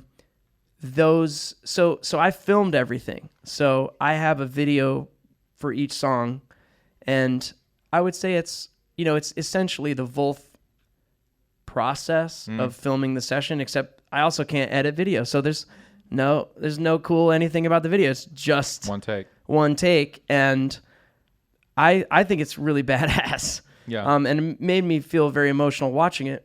And I know it's the best I'm capable of, which is a very peaceful feeling I have. If I did my best, I know I did my best. Yeah. That's cool. I mean, this Wim Hof retreat that I went on was, ended up, I had to reschedule the album because like everyone got COVID, like 3 days before we were going to record it in May. The only available week was the week after Vulf did the huge festival. And then I had another gig that I had to drive through the night for. And it was the week post this Wim Hof retreat, and during the Wim Hof retreat, the deep breathing exercise we did brought up. I basically screamed uncontrollably, like very loudly at one point, and I really couldn't control it. I had this like tremendous, almost like psychedelic level like scream thing happen, and it really like burned my voice out. And then I went and did this gig in the ice and screamed in the ice, which I don't know if I was belting in the ice because I had nothing else. Yeah, I had to go like, all I could do was that one riff. It was crazy. I didn't have a lot of voice left. Yeah, and it's still a good show. I thought it was a great show. Great show. But then I had to go do this record, so I had to kind of accept that as well. And I think it's perfect. It's like it's even made it even even grungier. Yeah. And so anyway, I have a video per song. So my strategy is to do a couple singles, like maybe 3, maybe 4, each with a video, and then release the whole album, but keep dropping a video a week, even though the whole album's out. So people can listen to the album, but then there's this sort of promotable piece of, you might call it content, except it's actually the record. Yeah. And it's engaging because it's a live video. So my aim is to drop all those basically until the tour starts. Yeah. And that's 11 weeks of Katzman. Yeah, I mean, up it's in a your lot feed. of content. I mean, I think it's, It's not the whole year, but it's like, well, if I sell out this tour, if that helps me sell shows and sell vinyl, and that's the great. ultimate goal. That's Yeah. the intention. And that's the thing. It's just like, I think that the record is going to do really well. Your fans are going to respond really well to it. They're going to, which means the algorithm is going to respond really well to it. That's a cool And take. We are in a post human editorial landscape on Spotify right now. Wow. This You heard it here. You heard it here first. Everyone's head just went 7 inches to the right. Everyone I just didn't went, know that. "What? Wait, Say more, what?" Ari. Yeah, okay, here we are. So, the human editors at Spotify are not as powerful as they were 3 years ago. It is now far better to get in algorithmic playlists than it is on these editorial playlists. The thing is, and I'm seeing this in real time, I'm studying the Spotify for Artists backend, and I'm seeing what editorial playlists do with songs and what algorithm do. And let me just break this down why it is that way. Because what are Spotify editorial playlists? It is one person that's like, I think these songs are good and they're going to keep people on the playlist and keep them on our platform on Spotify. I like them.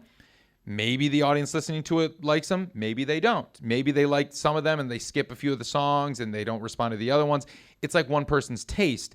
And so what Spotify is noticing is that the drop-off rate on the songs on these official editorial playlists are pretty massive. Right, wow. And like the save rate is not as high. The skip rate is becoming high.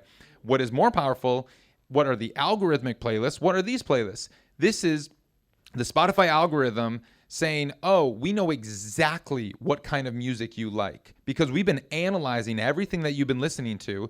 And so we're going to feed you through Discover Weekly, through Release Radar, through radio, through, X, Y, and Z. And now there's a lot of these personalized playlists, they're calling it, where we know exactly what you like to listen to. So check out this playlist. It's not created by a human, it's created by the algorithm.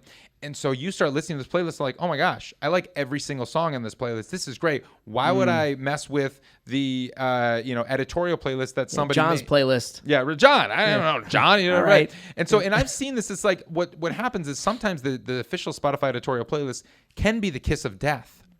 You get included on an editorial playlist. If your song doesn't perform well on that editorial playlist, like your save rate's not there, the skip rate's high, people aren't saving it, then it crushes what could happen with the algorithm. They're not going to feed it to anyone because the signals that has sent Spotify is, oh, people don't like this song, so let's not send it to more people.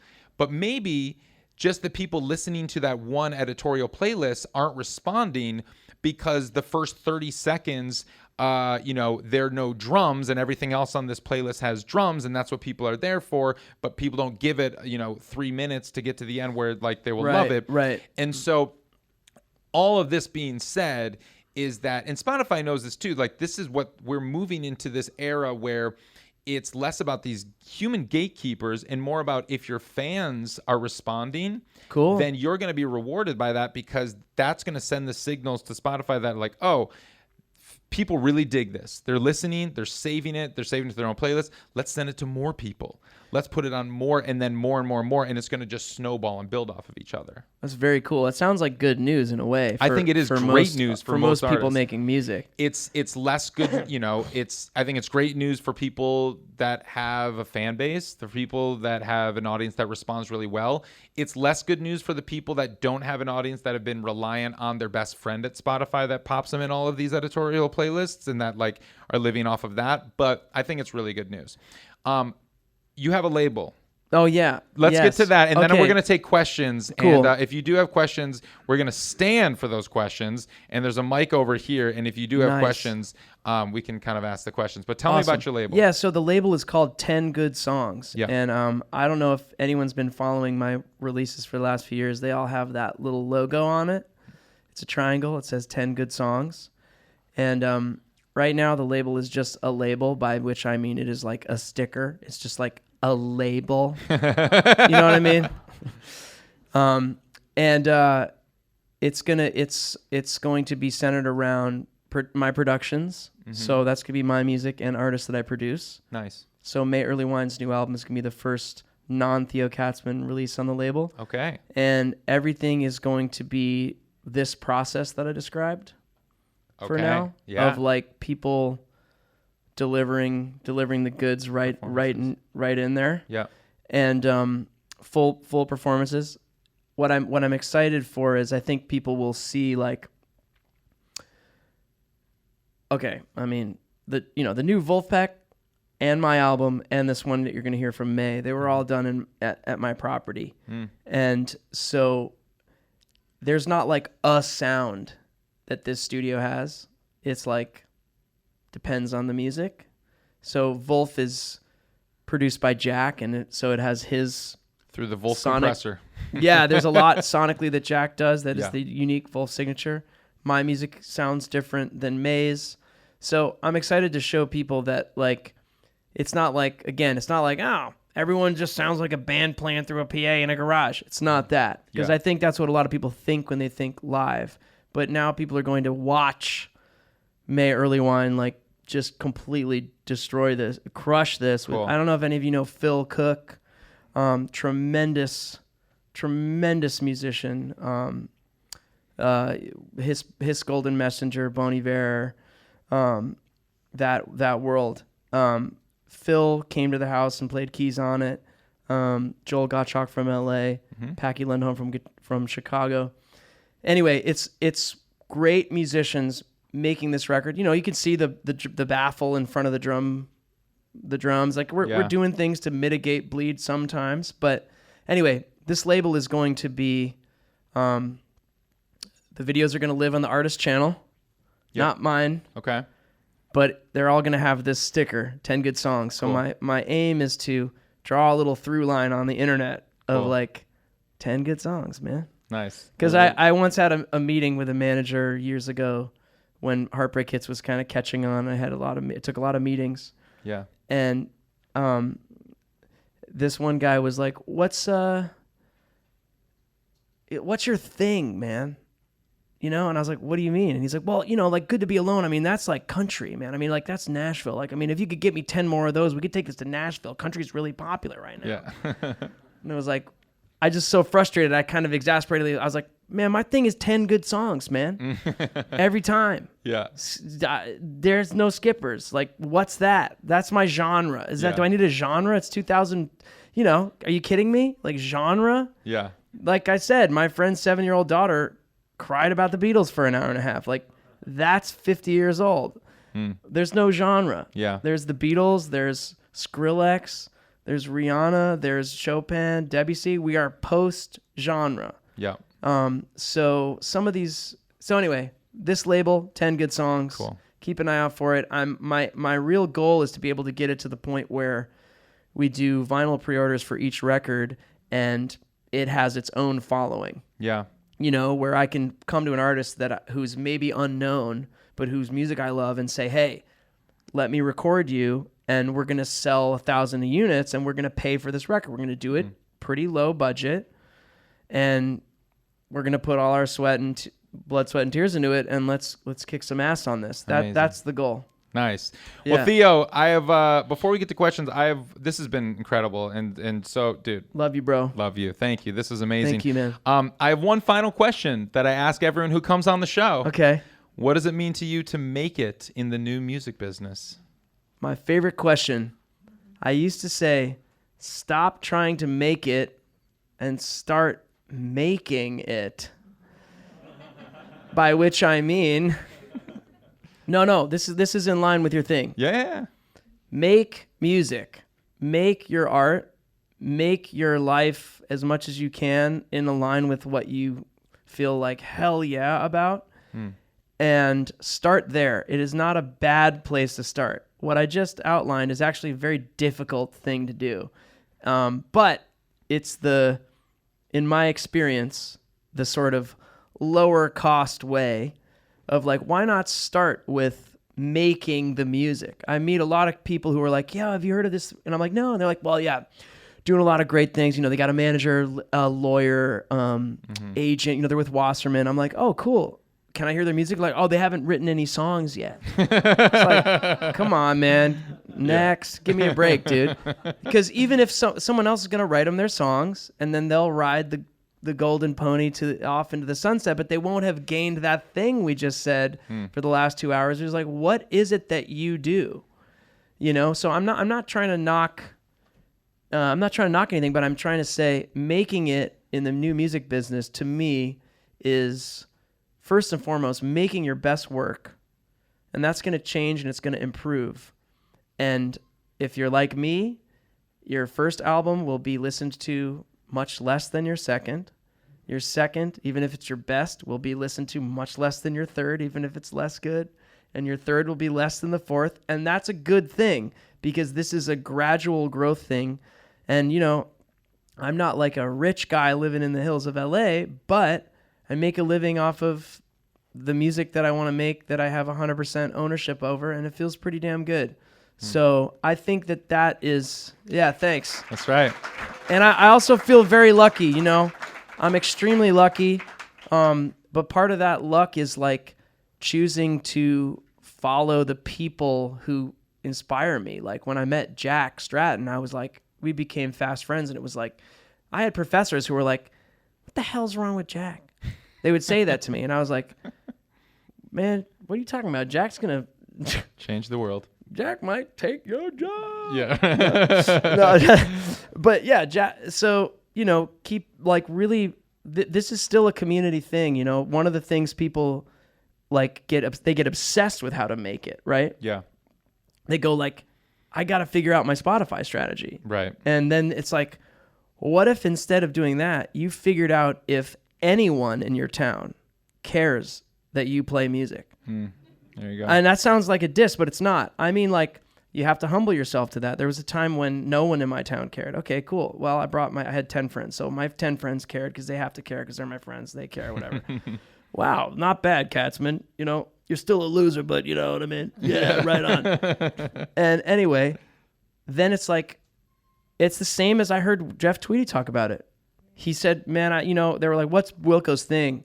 And he said, well, I think we've always been pretty realistic. Like, maybe we could play a show in Chicago, was like first question. But it wasn't like, it was maybe. They play one, and they're like, cool. And they play a bunch more, and they're like, maybe we could play in like Wilmette. Or like, you know, a little bit outside of Chicago. Yeah. It's like, people would love to skip that.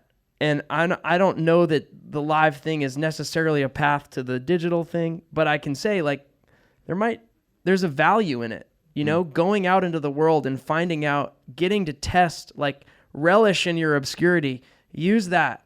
Use this time. If you feel like no one knows who you are, like keep doing it. Keep getting better.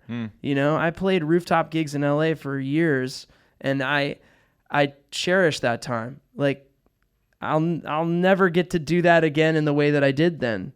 You know? Yeah. And I'm happy about it. It ran its course, but like that's a beautiful thing. Like you know, using that time as fuel to keep honing and discovering yourself. That's real, man. That's what this is. So yeah, to me, making it in the new music business is first looking in the mirror and being like, this is the best that I can do. I'm sure of it. If you get to that point, as far as I'm concerned, you have pleased the Lord, you know what I mean? And then beyond that, it's like, yeah, let's see if we can sell it, you know? It's like, maybe we can't. Let's be honest. I don't know. I don't know if anyone's going to like what I'm singing about on this album. This is my most brutally honest record, and it's more emo than anything I've ever done. And I'm singing about like being shamed out of a community because of the, you know, Facebook or whatever, like we just talked about on my on that song. It's like, I don't know if anyone's going to like that. Maybe they want to hear hard work. Maybe they want to hear Vulfpeck. Maybe they want to hear funky Theo. all right, it's not what I made. I mean, it is funky because it's funky. Yeah. But but it, I want to say something, It's real. and I'm taking a risk. Mm-hmm. But to me, that's where I can honestly say, and it's the first time I've ever felt this way in my whole life, and that's why I'm so stoked on this process, because I think this specific process is a big part of why I feel this way. Is like, I'm fully proud of this album. I feel this is my best work, and I asked you ahead, but you were like, "Oh, for sure it is," which was cool, because you could have been like, Yeah. I don't know, maybe someone else would be like, "Yeah, I kind of missed," It's like, but everyone's gonna have that opinion, especially if you are fortunate enough to be reaching people. Yeah. There's a lot of people not going to like it, but that's part of it. So anyway, first getting to that point, making it your mission to be like, I know I'm doing the best I can, not at promoting myself, but at making the work. Start with the work. The work will never let you down, man. I swear to God. Music is never going to let you down. The industry, that shit is going to break your heart 1,000 times. Yeah. Still breaks mine, man. Still breaks mine. But not like it used to, because now I have the art. You know what I mean? So that's it. Theo Katzman, ladies and gentlemen.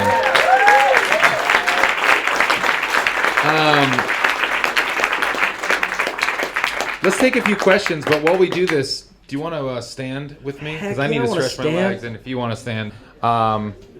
Yes, first question over here. Tell us your name. Hi, my name is Jenny. Hi, Jenny. Nice to meet you. You too. I was very, interested in what you were saying about the performance value. Yes. I booked for a small club in Los Angeles, and I was reading just the other day your list of, best independent or best clubs in LA. It was a short list. Yeah. Spoiler alert: the club I booked for wasn't on it.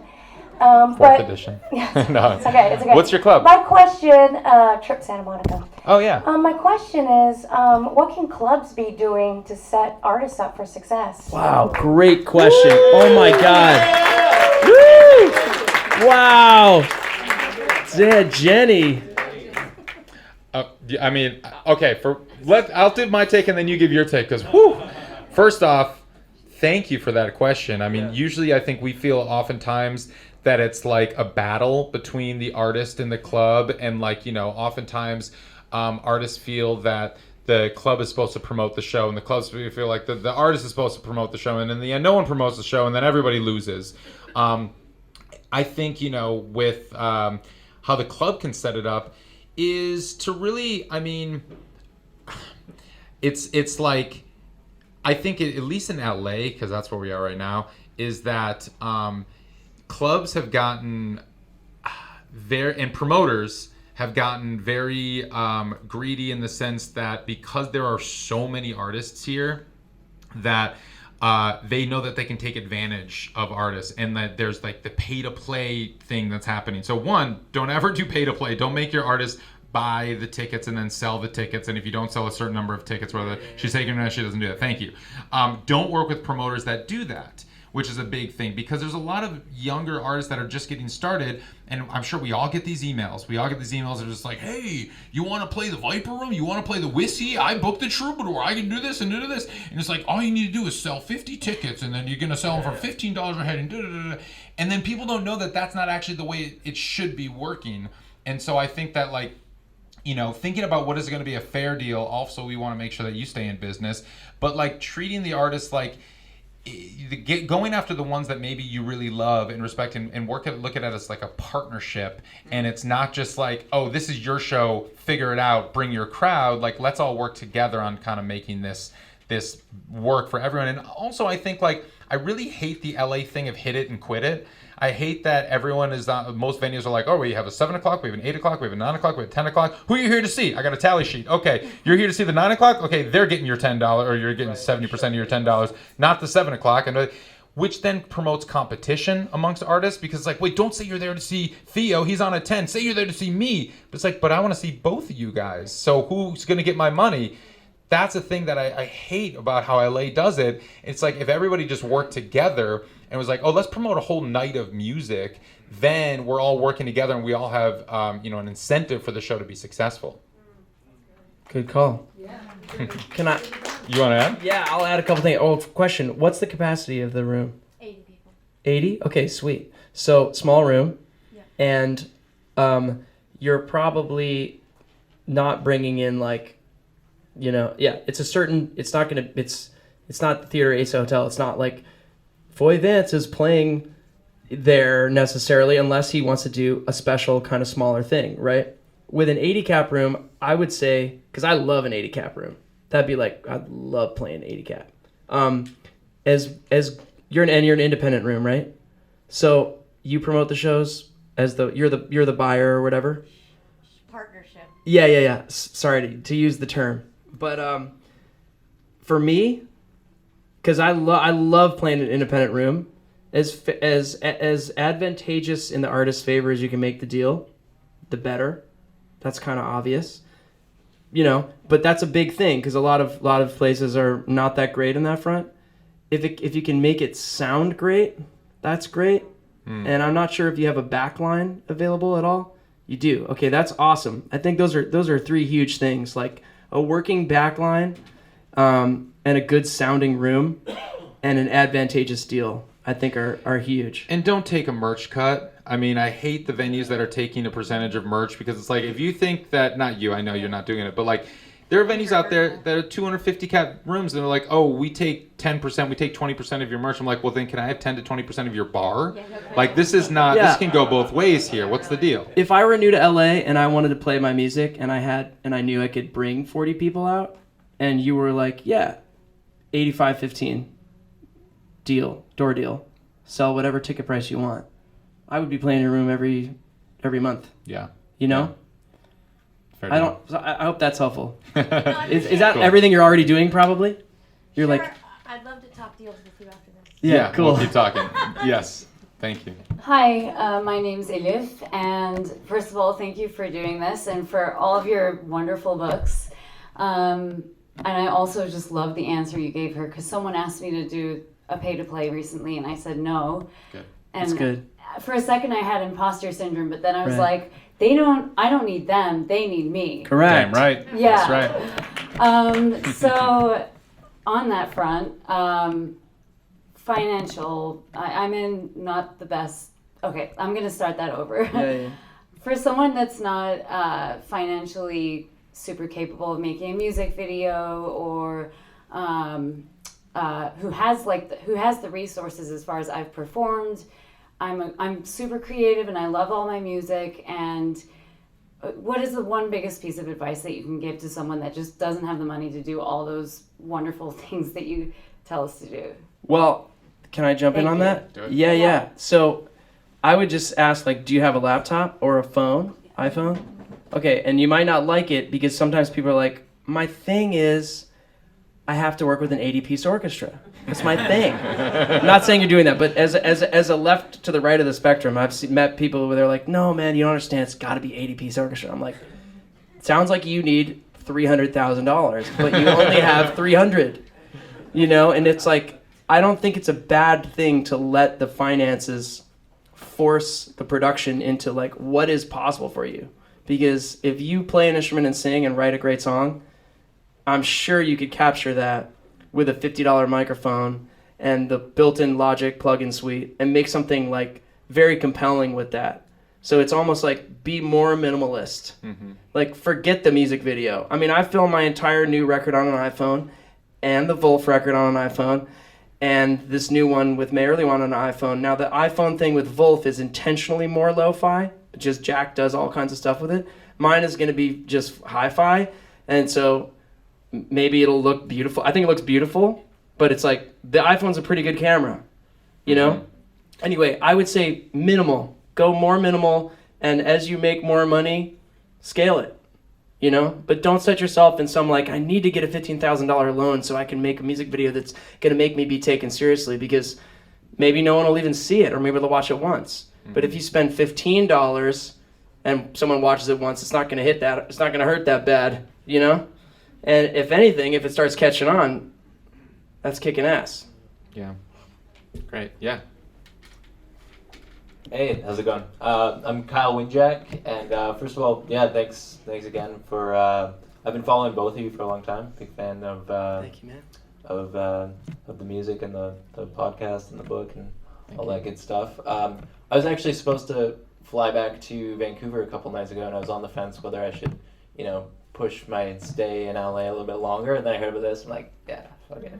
Thanks, man. Good decision. Yes, thank you for that. Yeah, Appreciate actually, it. I saw you at Saturday the other night. Yes, the Monday on a Saturday. yeah, I was- right. Yeah. Oh, man. Why weren't you there? I couldn't make that one, man. Oh, okay. I talked to Joe about it. But, All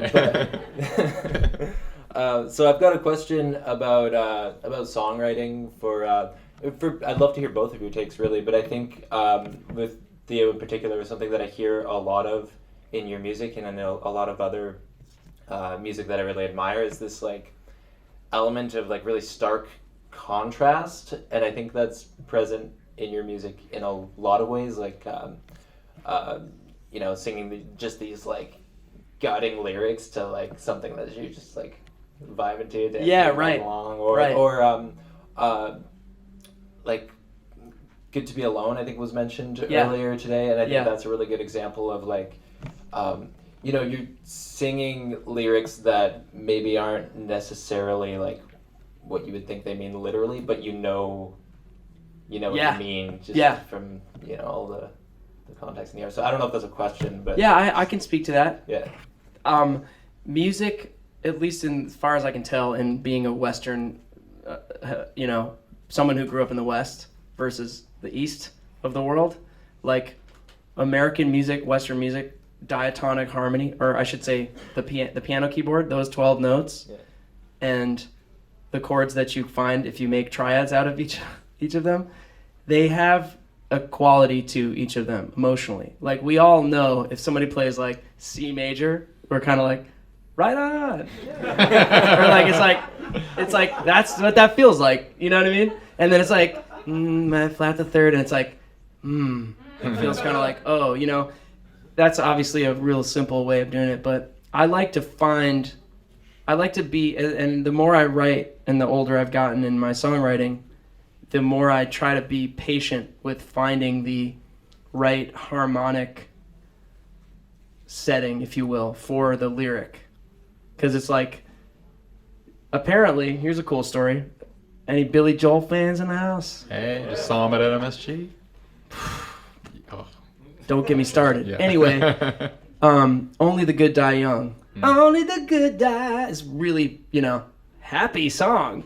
It's like, wait, what? Only the good die young. It's like actually kind of an intense song lyrically. Yeah. And I heard a story, I don't remember where I heard it, so I'm sorry, but apparently I heard he was in the studio and Paul Simon walked in, and it was like he had written it as like a dirge minor ballad.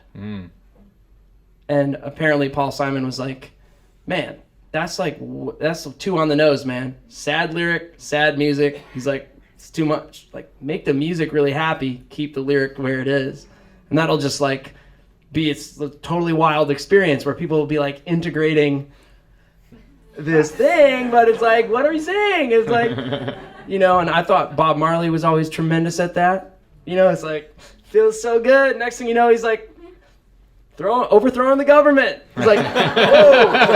It's like, whoa.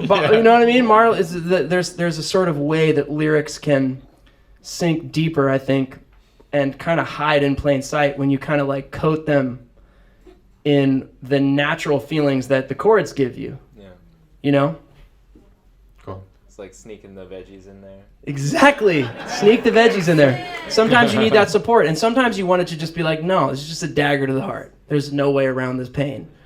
Bang. Like 4-chord bang or whatever it is, with the 6 in it. It's like, forget it, dude. I'm a dead person, Yeah. All right, we're gonna take one more question for this, and then we're gonna do the book signing thing, and then we're gonna be hanging out. And you're able to hang out as long as you want. But yes, we're final question. Let's yeah. Hi, I'm Razor J, and Razor J. I appreciate the information, this whole talk. I appreciate the book.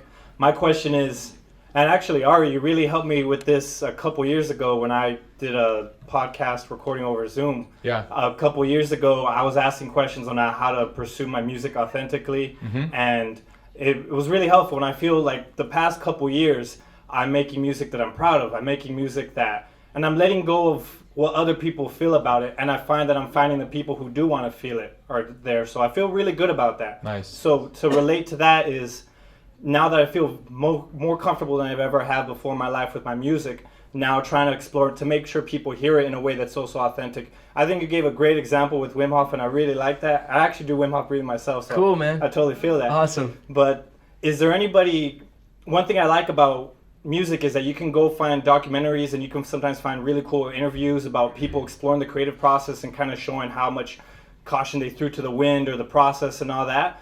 But you don't, at least I haven't found as much people talking about that in the marketing aspect, if that makes sense. And I felt like what you showed was really great marketing and super authentic. It felt just as artistic. Cool. So do you guys, besides that, which I really like that example, is there anyone else you can think of recently that's maybe people you don't even work with, but who's caught your eye because what they do is just so effective in that way? I've heard Seth Godin speak about marketing in a really cool way. Mm-hmm. I'm sure Ari can answer this better than I can, but that would be the his one guy. book, This Is Marketing, is brilliant. I think it really makes you think completely differently about how to approach marketing, what marketing means. But I mean, I think what's actually really interesting, we are in the year 2023 right now. Did we mention TikTok once this entire conversation? I don't think we did, right? What slipping? He says slipping. Oh. So, but here's the thing. It's just like that's the crazy part of the industry we're in. Theo's not on TikTok. I'm sorry. I can't. I don't even. Again, better or for worse. There is no Theo Katzman profile on TikTok. But here, Your chance to claim it now. Yeah. But the thing is this like, it's whatever the tool that you're using, because there are some people who are marketing brilliantly on TikTok using the platform in extremely innovative ways, which I think are so creative, and I think are done in ways that, like, you remember the open verse challenge, for those of you who have done that, with using the duet feature, because it's like it's using the tools and the limitations of whatever you're working with, whether it is the duet feature on TikTok or whether it's $15 in your bank account and you want to make a crazy video, or whether it's just like doing it live in the room, and because that's the limitation that you have constructed. Right. And it's like using those limitations, you can come up with really interesting, creative marketing campaigns, because it becomes, who you're targeting, because you know who your audience is, but also sometimes your audience will find you based on that beacon, that kind of that lighthouse hum that you're sending out. It's like people start to find that. It's like, well, that's really weird and different, and I don't understand it, so that's not for me. But then there's going to be a few people that are like, wait, that's really weird and cool, and I love that. That is for me. So to not get into super specifics, I do have a ton of specifics of creative marketing campaigns in the book, which you all have, so you can check that out. But I think just refocusing the thinking around how you want to approach marketing would be the way to go. And it's got to be authentic. I think that's the thing. Like when people have been like even that verse, I've seen people do this, like, sing a verse on my song. Yeah, and it's open like, verse challenge, yeah. It's great if that's your thing. Yeah. But it's like, I don't want to do that.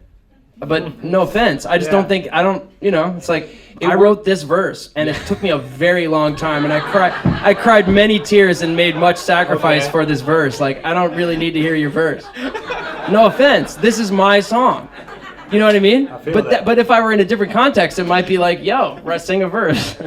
The managers are cursing right now in the room. I see the managers with I the know, arms folded. But it's on. like, I can see some tremendous artists I know in the room personally, and I'm like, I want to hear your thing, I'm sure there's a way to build a creative marketing thing off of your thing.